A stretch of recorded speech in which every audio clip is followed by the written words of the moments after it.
Akayimba ako kemuwulira mu background kategeeza kusiima Mukama era nga kali mu lulimi Olunyankole. Wano nno maama atuzaalira Pastor Buyongo yabadde alabiseeko ku FOGM.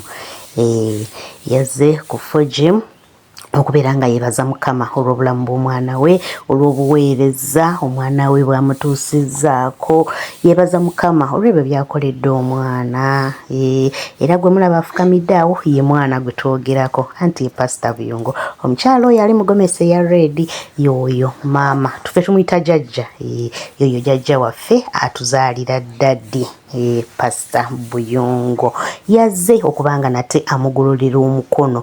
Mujjukire teri mukisa gusinga gwa muzadde. Omuzadde ye bw'agamba nti kino kyekyo, era bw'atyo maama yazze okubanga amulangirirako ebirungi byonna, n'amwagaliza obuweereza obulungi, n'amuwongayo mu maaso ga Mukama.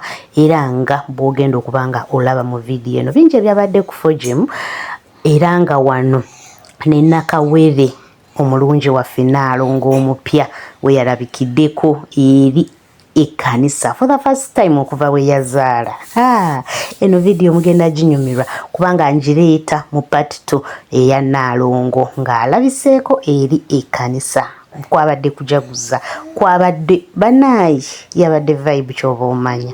Era munzikirize mbawe maama abeerenga mulabe ekyabaddewo maama ng'awongayo mutabani we mu mikono gya Mukama Katonda, ng'ate bwe tuleeta ne vidiyo ya Naalongo ng'alabiseeko eri ekkanisa okwebaza Mukama okumuwonya theatre.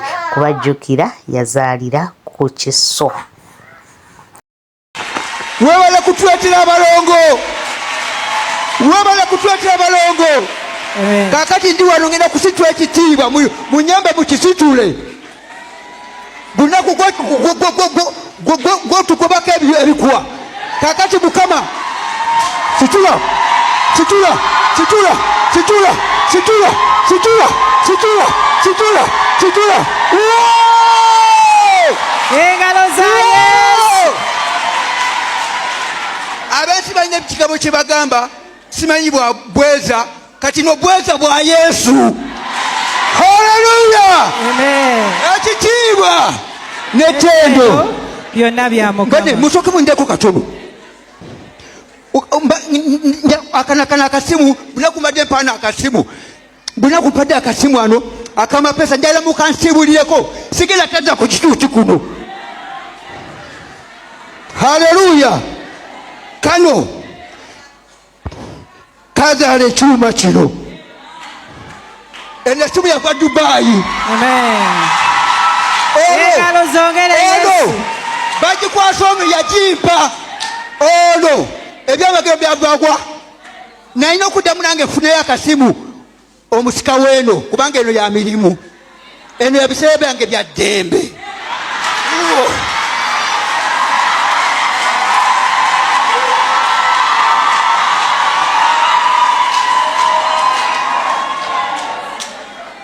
Jangu bakusabire mukulu Kikompero. Golola emikono gyo tumusabire. Mukama tukwebaza ku lw'omusajja ono kubanga alese ekyokwebaza kyo. Mukama tata ku lw'abalongo ate kubanga wamujja ne ku busimu obwo.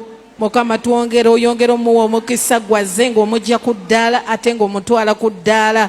Mukama nsaba ye ddala lya bufumbo. Mukama ndisabye obumuwe.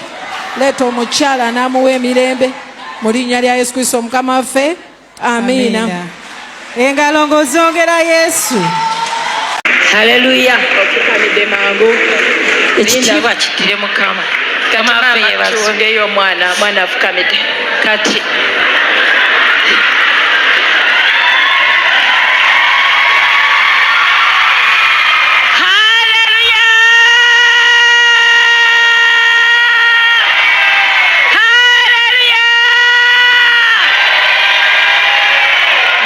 yeebazwe.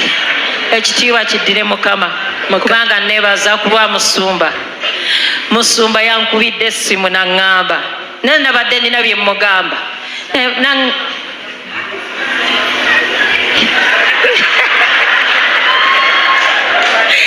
Haleluya. Kale katumale oze kuwongayo omwana wo wongayo omwana wange ono neebaza Katonda kubanga yamumanya ng'akyali mu lubuto. Amina. Haleluya. Mu butuufu akaana kange kano kaali kafudde naye Mukama mwebaza.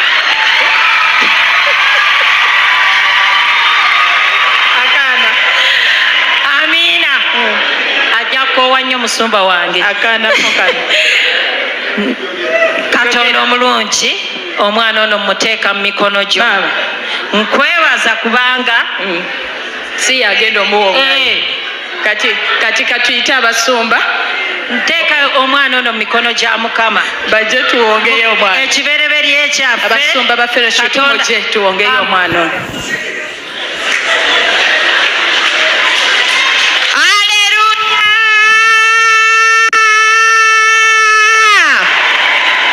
Bannange twebaza Katonda olw'ekisa kye yatuwa eky'omwana ono ate n'atuleetedde ekkula lya maama. Bannange tubeebaza nammwe abaana baffe mwenna mwebale kuyimirira. Neebaza abasumba baffe bonna ab'omu kifo kino. Mukama yeebazibwe taata. Tuwongayo omwana waffe ono Mukama mu mikono gyo gwe watuwa ekibereberye kyaffe. Mukama tukikwasa. Mukama yongera okinyweza. Yongera okiwanguza. Yongera okirinyisa mu linnya erya Yesu. Mukama ebisigadde byonna bibyo. Kati omwana afukamire. Leeta amafuta. Omwana mama muyimuke. Omwana yaani? Nange omwana wange Joseph Buyungo muwanguzi.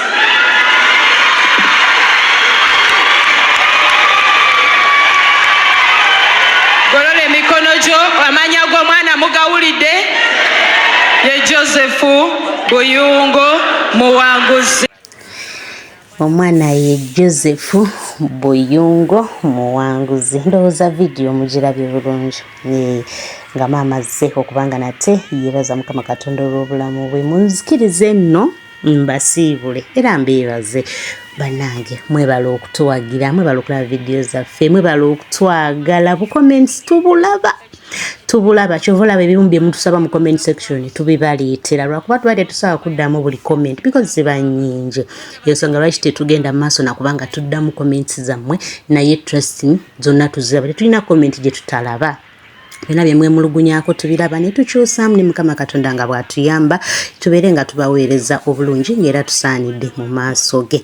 Munzikirize nno mbasiibulire wano, mbaagalize olunaku olulungi, mbaagalize omwaka omulungi, mbaagalize okubeerawo kwa Mukama mu bulamu bwammwe. Wabula temwerabira nti nabasuubizza okukomawo ne part 2.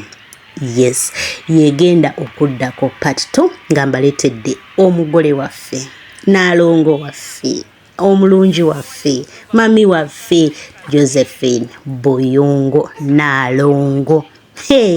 Ngazze mu maaso ga Mukama okumwebaza, okumuwonya theatre.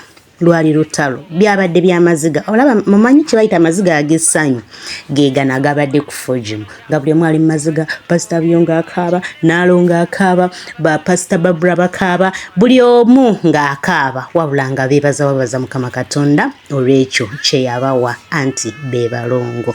Sigenda kubanga nsuka wano, mubeere bulungi, mweraba. Olw'ekisa kye yatuwa eky'omwana ono ate n'atuleetedde ekkula lya maama. Bannange tubeebaza nammwe abaana baffe mwenna mwebale kuyimirira. Neebaza abasumba baffe bonna ab'omu kifo kino. Mukama yeebazibwe taata. Tuwongayo omwana waffe ono Mukama mu mikono gyo gwe watuwa ekibereberye kyaffe.